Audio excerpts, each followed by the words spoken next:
Okay. Wes?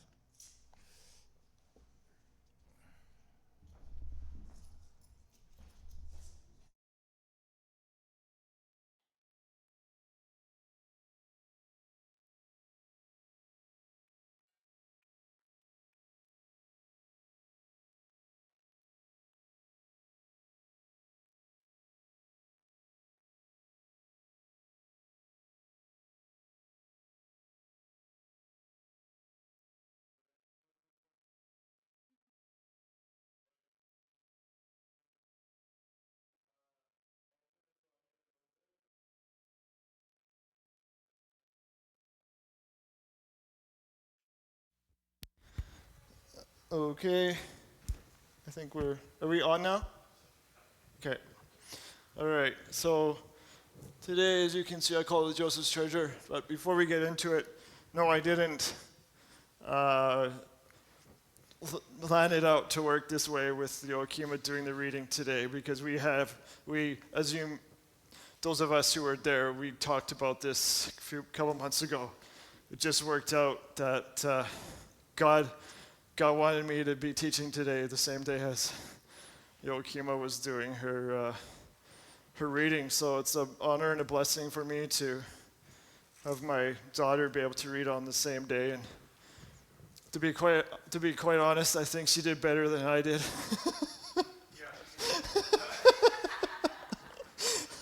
That's fine. I just have room for improvement. So good job, good job, Joachima. Actually, I think Eva did spent more of the time because I drive into Calgary every day for work. So I think she did definitely more of the teaching on it than I did. And thanks to Brother Luell for sending up a picture, so that way we could show her and she could kind of recognize a little bit some of the letters. So anyway. So if you're wondering why I titled it Joseph's Treasure, I hope to show you. As you know, these past few Shabbats, we've been going through the story of Joseph, and it is a very well-known story for most people, regardless of your understanding in the scriptures. It is one of the ones that people enjoy talking about. And so I'll be spending most of my time on the main three portions we read today, which were from Bereshit or Genesis, and then Jeremiah and Matthew. So I'll pray here. So Yeshua, we just praise you and we thank you for this wonderful, again, Shabbat. May you just open our hearts and minds to learn a little bit more of you today and how we can apply more of the story of Joseph to our own lives. Amen. So go ahead. You can put up the questions, I guess, or I can. I can remember. Oops. Sorry. Oh, no, that's right. There we go. So these are some of the questions I hope to answer, and so you can see them there as we go through. So in our last parasha, as Brother Luell talked about, we ended with the words of Judah moving Israel to the words of Jacob moving Judah and Israel. The words of Judah moving Israel to allow Benjamin to go down with them. So the reason Israel, this is probably the first time that Israel is used as a nation, and it'll be used again soon, but before that it was usually just talking about Jacob. So here Benjamin, as you know, at first, Jacob, understandably, he would not have been too happy to allow Benjamin to go.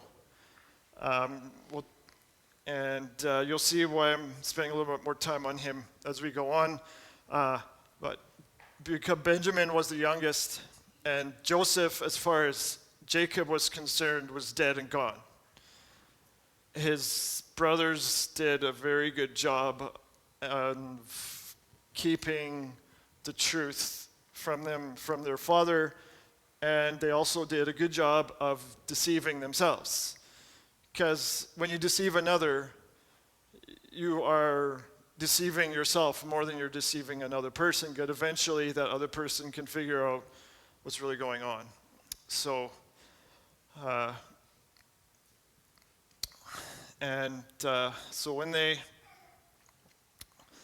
so finally, after a couple of years, some time had passed. Finally, Judah, as I said, says, let me make sure Benjamin's okay, and you can trust that I will take care of him. And Jacob responds favorably to that one. Understandably, who would want to say, oh, you can, if I don't do the right thing, you can kill somebody. That doesn't make sense when we know God's the God of life. And he would be, in a sense, killing his own, he's killing his own children, his grandchildren, but still. So Benjamin's allowed to go, and they get there.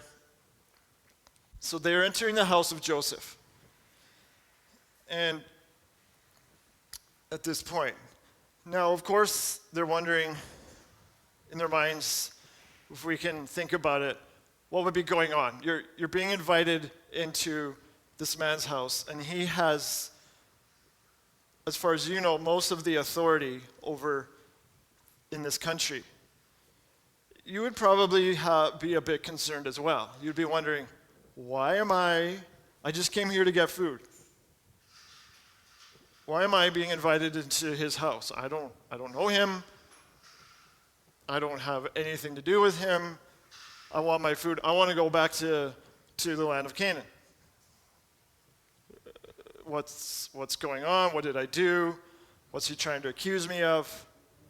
All these questions would be going on in your mind. So his brothers, though they didn't know that it was Joseph, were understandably asking the same questions. They're like we are. They're humans. And so he tells the steward, once he realizes Benjamin is with them, he tells the steward to prepare a meal for them. And the steward does that. He prepares a meal for them. And so when he sees his brother, this doesn't sound very nice, but how they say it in Hebrew, his bowels of mercy rise up. I know it sounds a bit odd to us, bowels of mercy. Like, what do you mean? Usually that's not how we would say if our emotions are welling up. But it's in the Hebrew, it's how they would talk. So his bowels of mercy rise up. He has to leave the room. This is the second time, because before that, he also left the room when they were talking to him, saying that he died. And he could understand them fully, though the interpreter was there as a way to help them think that he didn't know what they were saying. So here he goes, he leaves, calms himself, cleans his face. He comes back in, he tells the steward to set the tables ready. Now, interestingly, he knew enough to know that at this point, he couldn't eat with his brothers because he still had a part to play before everything that he needed to happen happened, and then he could reveal himself. So he's at one table. Those serving are at another table. You can see Joseph there. It doesn't show the other table too well, but at least it shows the brothers. The brothers are at another table. And he somehow knows that the youngest, where to sit the youngest to the eldest. Now, you might be thinking, in the back of their minds, they had to be wondering, how would this Pharaoh, this leader of Egypt, know the youngest from the eldest? So what's going on? Unfortunately, however, as we know in the story, because they had, as I said earlier, deceived themselves so well, they could not have any spiritual discernment. That would have allowed them to think logically about a little more about what's going on here. And so they sit there, they kind of go, oh, well, this is a bit odd. How could he know this? But whatever. We'll enjoy our meal. He is the leader. He invited us in. We don't want to offend him. But then the next thing you notice in the story, he gives Benjamin 5 times more food than the rest. So then you got to ask yourself, they also would have, why is he getting a lot more than we are? Some subconsciously that this must have been going through their mind. But again, the same reality, they just couldn't understand because they couldn't think past the guilt that they felt. So they did actually have some feelings of remorse for what they did, but it wasn't, as we'll see here as I go on, it wasn't a remorse that was bringing them back to faith in God. It was a remorse because they felt God was judging them for what they did to Joseph. And rightfully so. If you did something bad to somebody and something happened to you, yes, you would have some of those same emotions, but hopefully they would bring a different outcome. So Joseph they eat together, they enjoy a wonderful meal. Obviously, I'm sure, like many of us who get together to eat, we would, okay, maybe not all of us, but, I'm sure some of you can relate to getting drunk when you get together and having a good time with somebody. I'm sure they would have done the same thing. Maybe not all of them. There's a few of us here who don't, and in fact, on that one, when Jordan and I got married, one of the people who we invited to our marriage, he was surprised that people could have a good time without being drunk. It was it was kind of a nice kind of testimony to him. It was Perry, the brother-in-law of Jordan.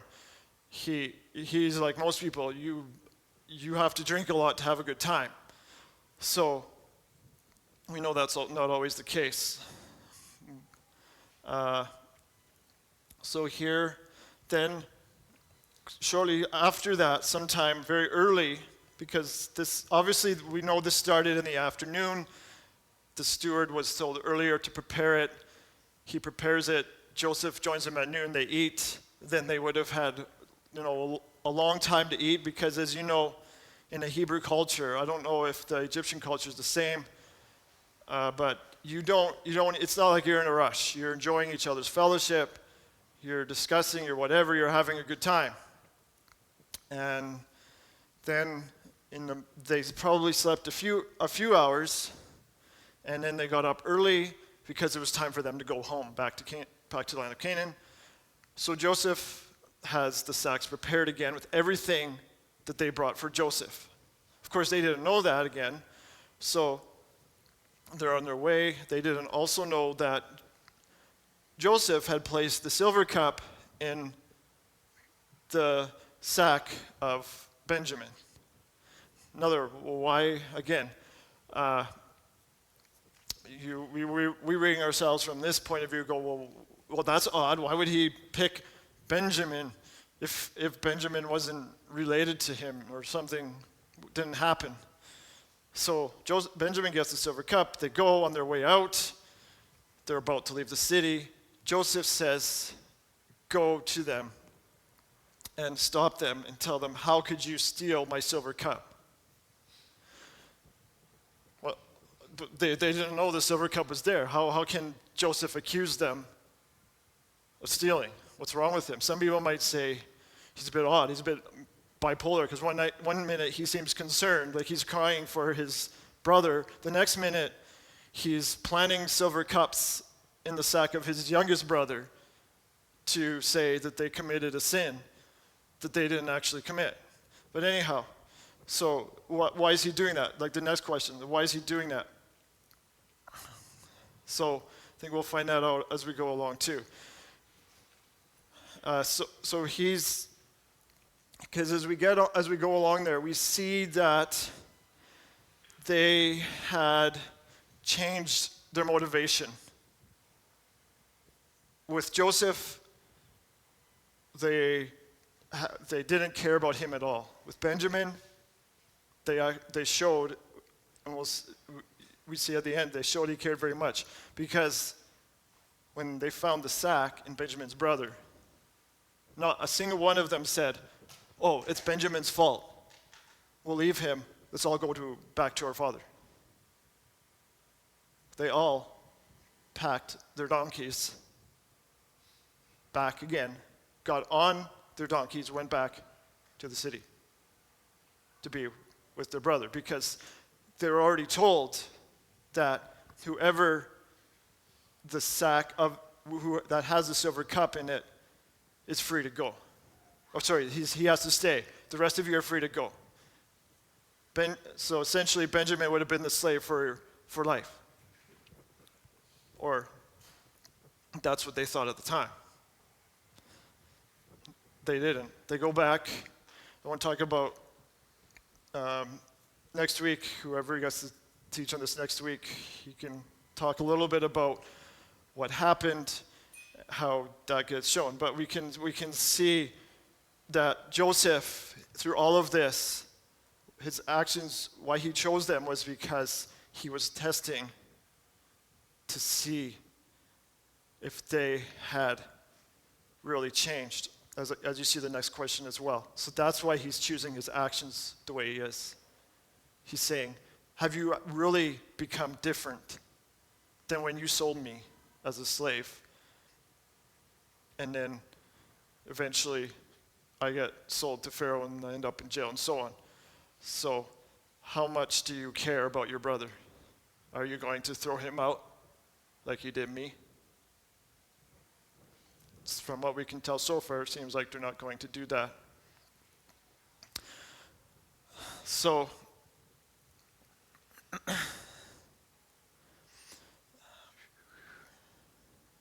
now, we also see here another thing that's interesting is what was the first, again, I talked a couple weeks, this was talked about the week before. God is continuing to show his sovereignty over the entire situation, because we see here that as Joseph is planning this he's being very intelligent about it. He's not giving himself up yet.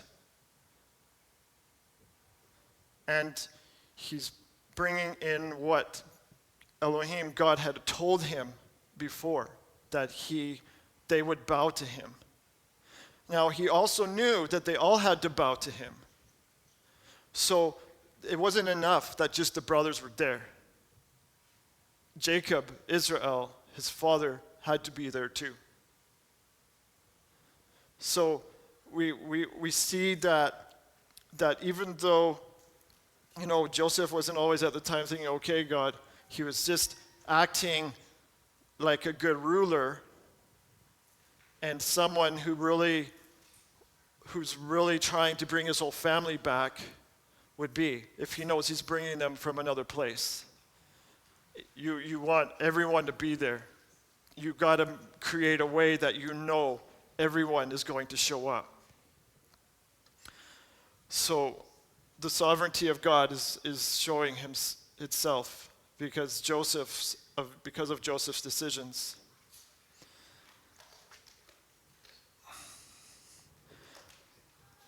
So we'll go and let's go to our Haftorah, which is Jeremiah. Unfortunately, they accidentally put Isaiah up there. That's okay. So Jeremiah. So we see here first, before I talk about Jeremiah a little bit and what the remnant is doing, we can see a little bit of Joseph's heart, the treasure of Joseph. And versus what we'll talk about now is the treasure of the remnant of who were left in Jerusalem at that time. So we call them the remnant of Jerusalem. And so they, at the beginning of the chapter, go to Jeremiah, and they seem as though, those of you who want to turn there, you can. They seem as though they're genuine about their question to Jeremiah, because they say that if we don't obey God, then may all these things happen to us. And so what does God do? He shows some true. He shows that he's willing to listen. So Jeremiah asks God, "What should I tell them?" God says, "If they will listen to what I say, I will keep them in Jerusalem. I will bless them. I will grow them again." Now, of course, we know that unfortunately they were also committing syncretism. And syncretism, as we know, is a mixing. And that is maybe one of the things that Elohim hates the most. He hates mixing worship of him with another. And but that's what Israel was doing, so that's why this is what happened to them. But of course, they weren't honest with Jeremiah. Elohim already knew that. So that's why he also tells them, if you don't do this, this is what's going to happen to you. So they tell Jeremiah, no, God's lying to you. He really didn't say that. He wants us to be taken to Babylon. He's not going to keep us safe here. We know you're lying. We're going to go to Egypt. So they go to Egypt. Of course, even though probably not all of them wanted to, they didn't have a choice. People like Jeremiah.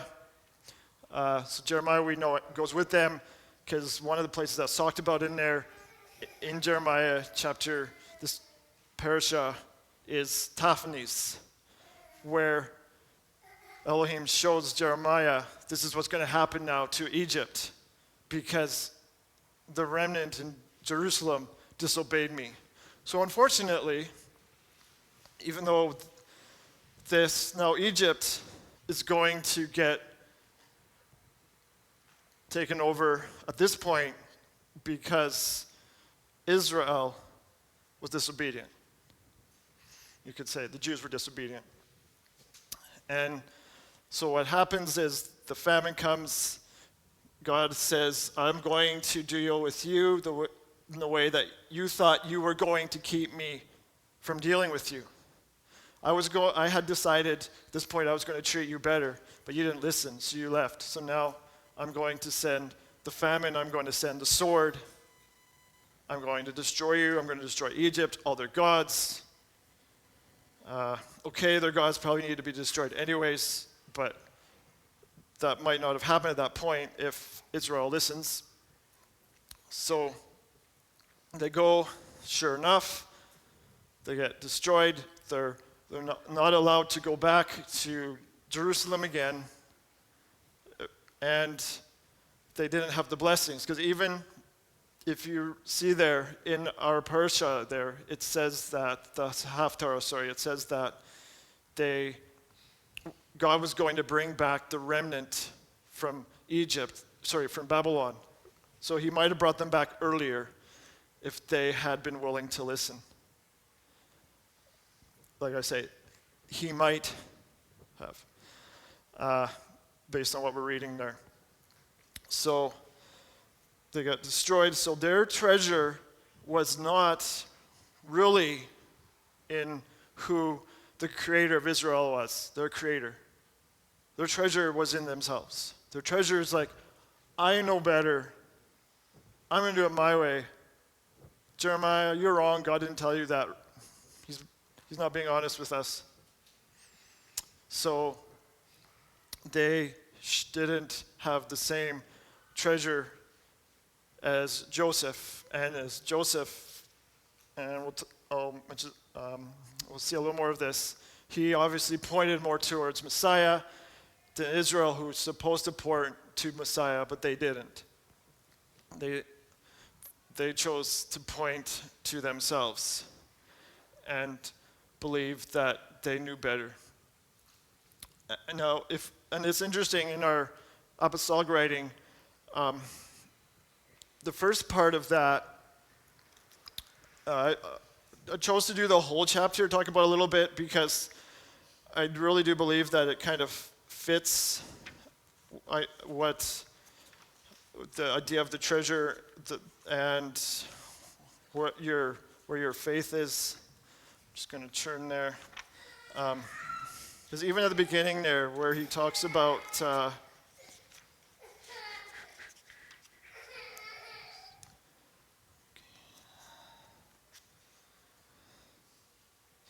it talks about alms, they would always want you to see what they were doing. So their treasure was like, oh, look at me. Look at what I'm doing. Look at me give my alms. So that way I can be praised. Look at my, whatever it is, the phylacteries, whatever it was. They wanted to be those seated first. They wanted people to recognize them. Now, there's nothing wrong like today, okay? Yokima did a good job. In humility, she can say thank you for your acknowledgement. There's a proper way to do that. The Pharisees, however, we can see had a different idea about that. They felt they deserved it. They felt that, oh, I better get my praise from man, because if I don't, what can I do to get it from you? But Elohim tells us that's not how we're supposed to be. And those of you who grew up here, maybe some of you read Charles Dickens a little bit. I wasn't forced to read him. I enjoyed him. I started reading his stuff just as I got older. I grew to enjoy reading. And there's a story in there that talks about this man, Charles Dickens writes, and he writes about what's happening during his time, who he has a name that gives you this aura of being very humble. But really, when you read the story, you slowly get the idea that this man's not humble at all. He's showing humility to get something. Eventually, he gets what he wants, so he thought, until this other character comes along. They figure out what he's doing, and he loses everything. The Pharisees seem to have that same idea. Their humility was feigned. They really didn't care whether it was just from God. They really didn't. They needed the applause of man. So their treasure was elsewhere. Their treasure was not in their Savior. And we see that also as interesting if you notice that even Yeshua himself, you see why he's there. We notice that in the prayer, because in that same chapter, his disciples ask, tell us, Yeshua, how we are to pray. And he says, Our Father, who art in heaven, hallowed be thy name.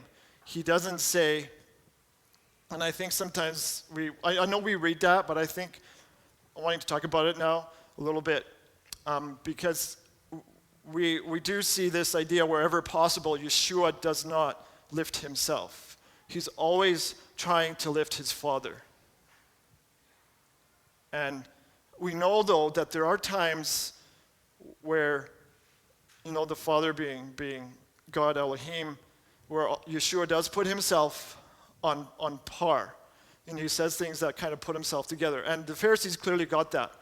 But at the same time, they could also tell when he was talking about another father. And some examples we can see of that are in this one in his prayer. And another one is where in John, where he talks about, if you've seen me, you've seen the Father. And a few times in John 1, and in verse 18 as well of chapter 1, he talks about that. You can, let's just go there, because there's a couple verses there. So,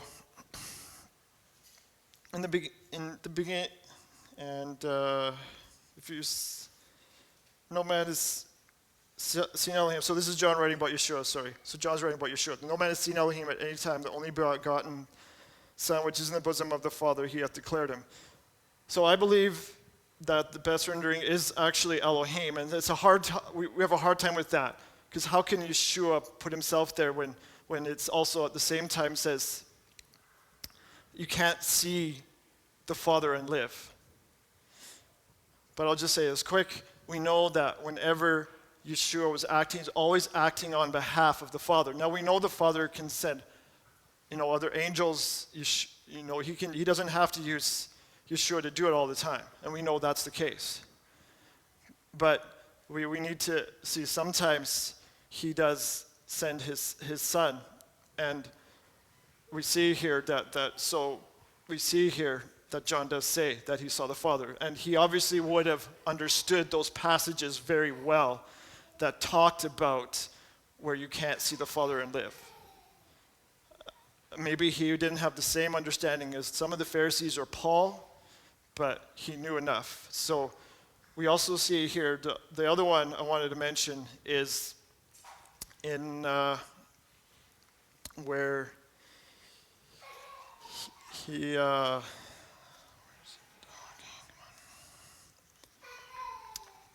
anyway, keep going here.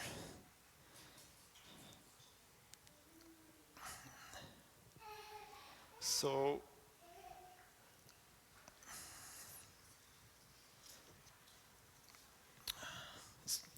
anyway, we also notice in that same one that he talks about forgiveness. And one of the greatest examples of that, of forgiveness, is in Joseph. He had every reason to not forgive his brothers. And yet he still did. That's also why he is testing them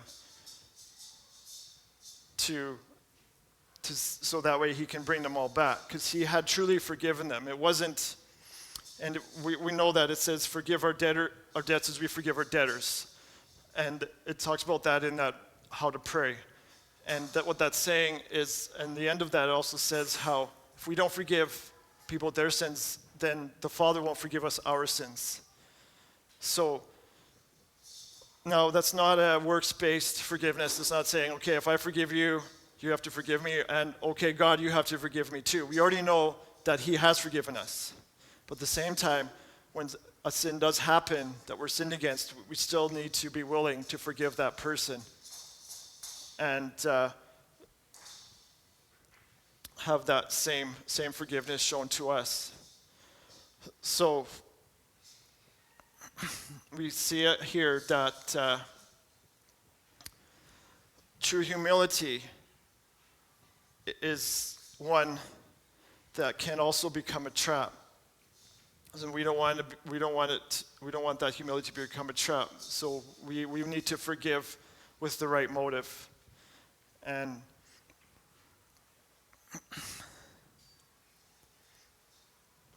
so Yeshua showed the truest humility when he went to the cross in our behalf. and suffered and died because when he didn't have to. So, and he says in that, and he says also in a prayer shot today, you cannot serve both Elohim and Mammon. So Mammon being material things, better way to say it here, and Elohim, because we saw that Israel couldn't do that. So we need to serve him with everything that we have. And all right. So the other one example I wanted to mention was when like you saw how Joachim is not there yet, but Yeshua also went through a bar mitzvah, and you notice it's sometime during Pesach. Somehow he gets lost from his parents and the rest of the family. But he says to them, when they go back to realize he's lost, they go back and find him. He says, did you not know that I am to be about my Father's business? Well, that was normal, right? So again, he's talking about the Father. And, but he also understood that even Joseph, who raised him, would have also been expected to go through the same thing. So we know it says Mary treasured these things in his heart, but I also believe that Joseph had a little bit of an understanding that Yeshua wasn't just like what, like if most kids say that to us, we'd be like, what's wrong with you? Smarten up. They had an idea of what was going on because they knew that by being obedient to the Father was also being obedient to their physical father. So he willingly submits himself, goes back with them. And so when we see our treasure,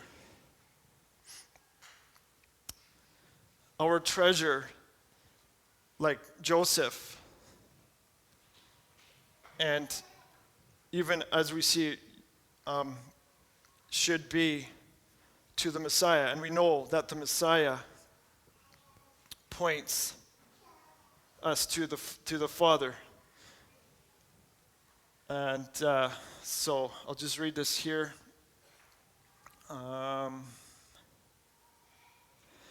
We should also learn the trust of Joseph, though he did not understand exactly what was going on all the time.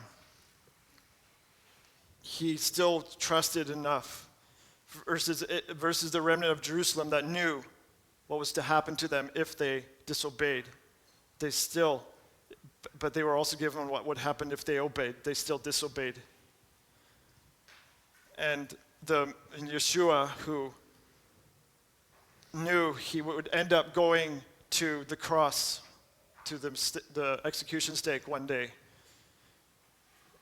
and how hard that would have been on him to realize that his father would actually push him aside for a time. Now, I can give a little bit of an example on that. One time, I was attending a Christian church not too far from here, Chestermere, and they decided to put on, of course it was during Easter, fine, they decided to put on something like the Passion. And it was interesting because I was like, okay, fine, I can do this part. They chose me to choose this other part. And my dad was being the father.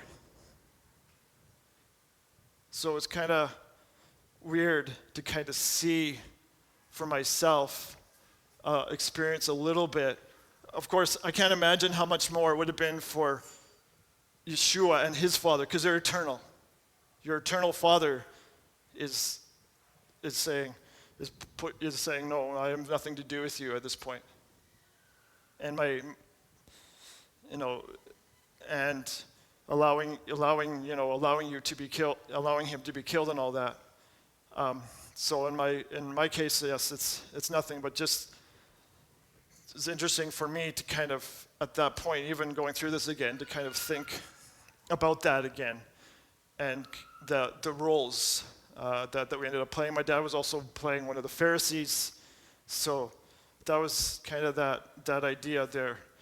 And yet, we know that, of course, the Father raised him up because it was the will that this had to happen, so we could be with him. And same with Joseph, as we'll discuss more. And later on, we see that bringing back together, and we see that our treasure will also be in the Father, who Yeshua always points to. So may we learn that as we have our treasure a little more secure in Yeshua. Well, that's what I have for today.